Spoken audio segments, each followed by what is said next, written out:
Hello student, स्वागत है आपका हमारे यूट्यूब चैनल मैथ इंडियंस में।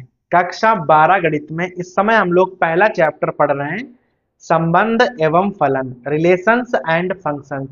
और भाई आज की इस वीडियो से हम शुरू करने जा रहे हैं एक्सरसाइज 1.3 को। तो भाई पहले तो आप ये देख लो कि ये वाली एक्सरसाइज में आप क्या क्या पढ़ने वाले हो। तो जो पहली चीज आप यहाँ पढ़ने वाले हो वो है फलनों का संयोजन, कंपोजिशन ऑफ फंक्शंस। और भाई इसके अलावा जो है आप एक चीज और पढ़ोगे, उसका नाम होगा व्युत्क्रमणीय फलन, इनवर्टिबल फंक्शंस, जहां आप भाई किसी फंक्शन का इनवर्स निकालना सीखोगे। तो भाई पहले आप ये देख लो कि फलनों का संयोजन क्या होता है, क्योंकि भाई इसके आधार पर आप कई सारे सवाल जो हैं प्रश्नावली में हल कर पाओगे। जैसे भाई मान लो कि हमारे पास कोई फंक्शन है एफ एक्स बराबर, और भाई लिखा हुआ है एक्स क्यूब। तो सबसे पहले आप ये देख लो कि इसका मतलब क्या होता है। जैसे भाई फंक्शन x का मान एक्स क्यूब है, इसका मतलब ये है कि फंक्शन में आप x का जो भी मान रखोगे, ठीक है, फंक्शन उसकी वैल्यू को क्यूब में बदल देगा। ठीक है, आप x का मान कुछ भी रखो, वैल्यू क्यूब में बदल जाएगी। जैसे मान लो आप x का मान 2 रखना चाहो, तो हम लिख देंगे f2 बराबर, और सामने क्या हो जाएगा, सामने हो जाएगा 2 का क्यूब, और वैल्यू 8 के बराबर आ जाएगी। x का आप कोई भी मान रखोगे, फंक्शन जो है उसको क्यूब कर देगा, उसका मान कुछ इस प्रकार से दिया गया है। ठीक है, आप चाहो तो भाई x का मान संख्या न रखकर कुछ और रखकर देख लो। जैसे मान लो हम p रख लें, तो वैल्यू हो जाएगी p क्यूब के बराबर। कोई भी मान रखोगे x का, वैल्यू क्यूब के बराबर हो जाएगी, क्योंकि भाई फंक्शन कुछ इस प्रकार से लिखा हुआ है। लेकिन जो फलनों का संयोजन है वहां पर हम करते क्या है, x की वैल्यू कोई संख्या नहीं रखते हैं, x की जगह हम कोई फलन रख देते हैं। जैसे मान लो कि हमारे पास कोई एक दूसरा फलन है gx, और भाई उसकी जो वैल्यू है वो tan x के बराबर है। एक फंक्शन हमारे पास ये है, एक फंक्शन हमारे पास ये है। अब हम करेंगे क्या, हम यहाँ x का मान पहले 2 रख चुके हैं, p रख चुके हैं। अगर अगर हम x का मान कोई संख्या न रखकर सीधे gx रख दें तो क्या होगा, भाई रख के देख लो। अभी आप क्या करोगे, x की जगह आप gx रख दो, सीधे फंक्शन रख दो। x का मान हमने कोई दूसरा फंक्शन रख दिया, तब क्या होगा, ध्यान देना।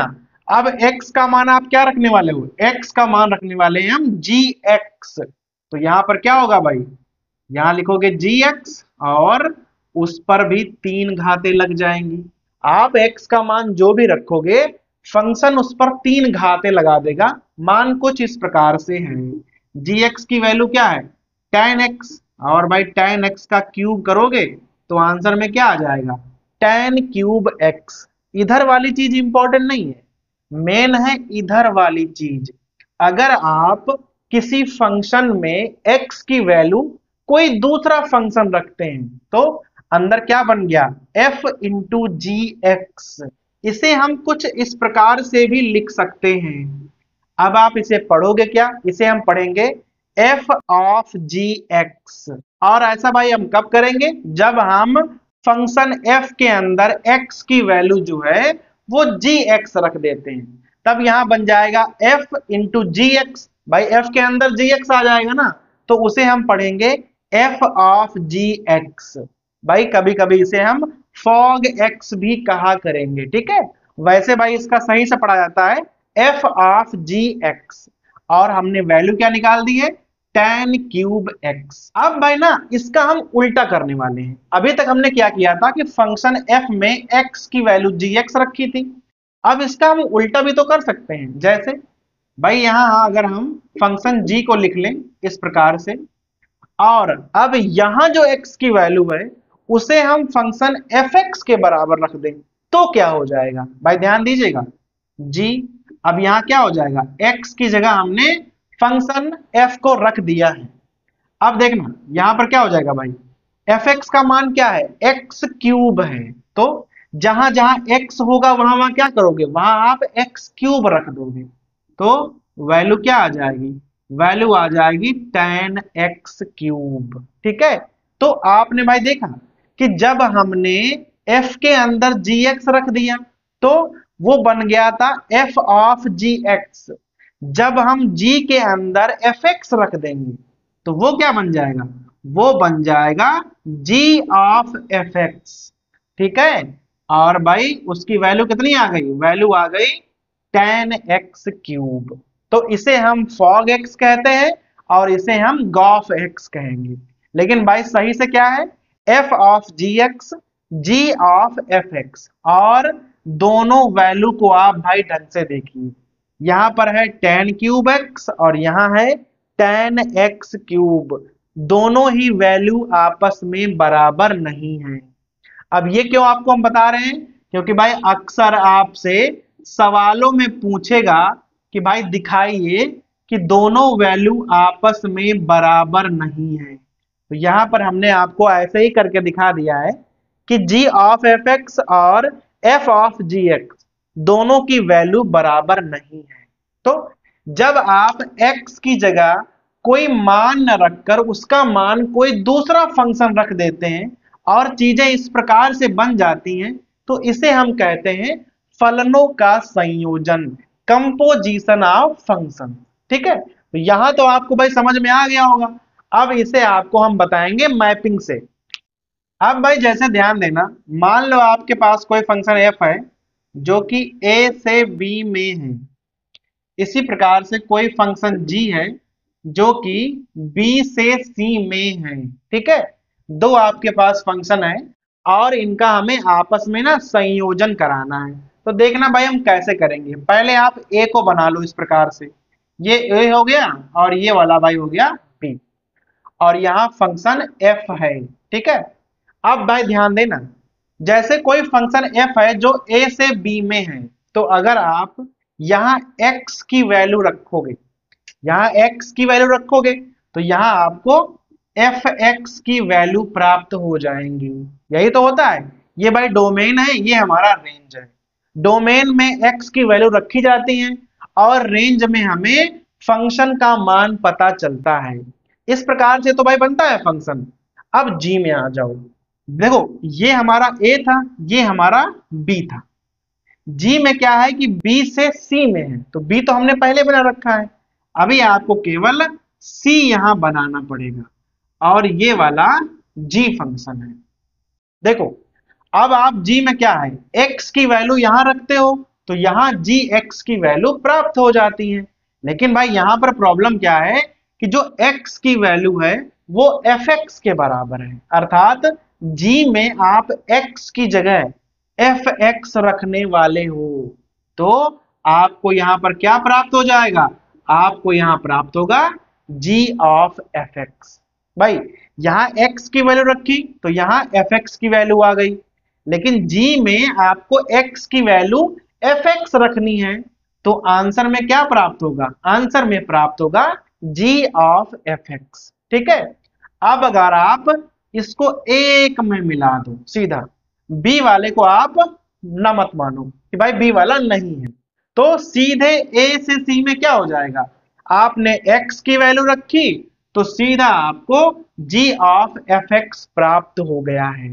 तो हम बताना ये चाह रहे हैं कि भाई फंक्शन f में ये डोमेन है, ये रेंज है, फंक्शन g में ये डोमेन है और ये रेंज है। लेकिन अगर आपसे कह दे कि g ऑफ fx में डोमेन और रेंज क्या हो जाएगी, तो सीधा हो जाएगी a से c में, जो हमारा बीच वाला है वो एकदम गायब हो जाएगा। भाई सीधे x की वैल्यू रखी और यहां पर क्या प्राप्त हो गया, g ऑफ fx, जो कि कहां से कहां तक है, a से c तक जाएगा। तो यहां पर डोमेन a है और रेंज हमारी c हो जाएगी। तो भाई समझ में आ गया। तो पहले हमने आपको भाई मान रखकर बताया था, अभी हमने आपको यहां पर मैपिंग के रूप में बता दिया है कि भाई g ऑफ fx, या आप कहें कि फलनों का संयोजन आप किस प्रकार से कराओगे और किस प्रकार से वहां डोमेन और रेंज बदल जाएंगी। तो भाई इतना तो आपको समझ में आ गया होगा। अभी ना आपको हम एक सवाल लगाकर दिखाएंगे और वहां आपको हम g ऑफ fx और एफ ऑफ जी एक्स की वैल्यू निकालना बताएंगे। अब भाई देखो यहां पर ध्यान दीजिए, ये जो हमने उदाहरण लिखा हुआ है ये भाई एक्चुअली में एक्सरसाइज 1.3 में ना पहला सवाल है, जो कि भाई एकदम परफेक्ट उदाहरण है आपको समझाने के लिए कि फलनों का संयोजन आप कैसे कराओगे और कैसे आप फॉग एक्स और गॉफ एक्स की वैल्यू निकालना भाई सीखोगे। आप ध्यान देना, आपके पास दो फंक्शन है, एक एफ है एक जी है। जो हमारा एफ है वो 1,3,4 से 1,2,5 तक है। फिर जो हमारा जी है वो 1,2,5 से लेकर 1,3 तक है। ये हमारी डोमेन है, ये रेंज है, इसकी ये डोमेन है और ये वाली रेंज है। ये हमारी फंक्शन की वैल्यू वहां पर दे रखी है। तो भाई पहले आपको हम बनाना सिखाएंगे। सबसे पहले आप क्या करोगे, पहले आप बनाओगे 1 3 4, फिर 1 2 5, इनके बीच में फंक्शन एफ है, बहुत ध्यान दीजिएगा। 1,2, तो भाई एक जो है वो 2 से जुड़ा हुआ है। फिर है भाई 3,5, तो 3 जो है वो 5 से जुड़ा हुआ है। फिर है 4,1, जो 4 है वो 1 से जुड़ा हुआ है। इस प्रकार से फंक्शन एफ हमने बना दिया है। अब आप जी पे रखो, 1 2 5 तो यहाँ पहले से है, बस तीसरा खाली आपको बनाना है। यहाँ हो जाएगा 1 और 3, ठीक है। इनके बीच में फंक्शन जी काम करेगा। कैसे, एक की वैल्यू 3 है, अब आप एक को 3 से मिला दीजिए इस प्रकार से। 2 की वैल्यू भी 3 है, तो 2 को भी आप 3 से मिला दीजिए। और भाई 5 की वैल्यू 1 है, तो 5 को हमने 1 से मिला दिया है, ठीक है। ये वाला एफ बना दिया हमने, ये वाला जी बना दिया हमने। अभी भाई यहां पर कह रहा है सवाल में कि आपको वैल्यू निकालनी है जी ओ एफ की। देखना, हमको वैल्यू निकालनी है जी ओ एफ की, तो हम कैसे निकालेंगे बहुत ध्यान दीजिएगा। देखो, एक पहले एक से शुरुआत करो आप, तो यहां लिख लो 1 कामा। देखो एक का मान रखा एफ में, तो वैल्यू आ गई 2। फिर 2 की वैल्यू आ गई कहां, 3, तो इसका कनेक्शन 2 से है, 2 का कनेक्शन 3 से है। तो जी ओ एफ में सीधा लिखोगे 1,3। फिर 3 पे आ जाओ, तो यहां लिख लो 3 कामा। देखो 3 जुड़ा है 5 से और 5 जुड़ा है 1 से, बीच वाला आपको गायब करना है, बस यहां से यहां पहुंचना है, बस केवल कनेक्शन चेक करने हैं आपको। तो 3 जुड़ा 5 से, 5 जुड़ा 1 से, तो 3 कामा 1 हो जाएगा। फिर बचा 4, 4 पे आ जाओ। देखो 4 जुड़ा है 1 से, 1 जुड़ा है 3 से, तो यहां हो जाएगा 4,3। और लो, आपको GOF का मान पता चल गया है। देखो अगर आप इस प्रकार से बना लेते हो, तो चाहे वो GOF हो और चाहे हो FOG, आप दोनों के मान निकाल सकते हो। इसको भाई थोड़ा हम विधिवत समझा दे रहे हैं। जैसे आपको मान लो आपको भाई निकालना है GOF, तो आप देख लो GOF में क्या होगा, ये डोमेन होगी और सीधा ये रेंज होगी। ये वाली चीज हमें गायब करनी होती है। तो ये डोमेन है, डोमेन से आप x के मान निकालोगे और उत्तर हमको प्राप्त होगा यहां से। देखना, तो डोमेन में पहली वैल्यू है 1 के बराबर, तो यहां आप मान निकालोगे GOF1 का, बहुत ध्यान देना। तो ये हो जाएगा G के अंदर F1 इस प्रकार से, ठीक है। अब बताओ जरा F1 की वैल्यू क्या है। F1 की वैल्यू है 1 2 पे जा रहा है ना, तो F1 की वैल्यू 2 के बराबर हो जाएगी। तो आप यहां लिखोगे G2, और G2 की वैल्यू क्या है भाई, देख लो G में 2 की वैल्यू 3 के बराबर है, तो यहां आ जाएगा 3। तो जैसे ही आपने GOF में 1 रखा, उत्तर कितना आ गया, उत्तर आ गया 3। तभी हमने यहां 1 का उत्तर 3 निकाला हुआ है। सेम GOF, अभी आपको वैल्यू निकालनी है 3 की, तो यहां लिख दो 3। इसको भी आप ऐसे ही लिख लो, ठीक है, इस प्रकार से। अब बताओ F3 की वैल्यू क्या है। F3 की वैल्यू है 5, तो यहां हो जाएगा G5 इस प्रकार से। अब बताओ G5 की वैल्यू क्या है, तो G में 5 की वैल्यू है 1, तो यहां हो जाएगा 1। तो जैसे ही आपने गॉफ में 3 रखा, उत्तर आ गया 1। तभी हमने यहां लिखा था 3,1। इसी प्रकार से आप यहां 4 की वैल्यू भी निकाल सकते हो। ऐसे भाई आप करते चले जाओगे और आपको 4 की वैल्यू भी मिल जाएगी। वैल्यू कितनी आनी चाहिए? 3 के बराबर आनी चाहिए। तो देखा आपने, आपको f का मान मालूम था, g का मान मालूम था, आपने भाई मैपिंग करी और सीधा g o f का मान निकाल दिया।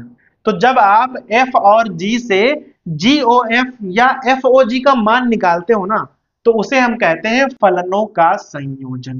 तो भाई इस वीडियो में हमने एकदम क्लियर समझा दिया है कि फलनों का संयोजन क्या होता है, आपको भाई उदाहरण से भी बता दिया है। तो इसके आधार पर अब हम एक्सरसाइज 1.3 को जो है हल करने वाले हैं।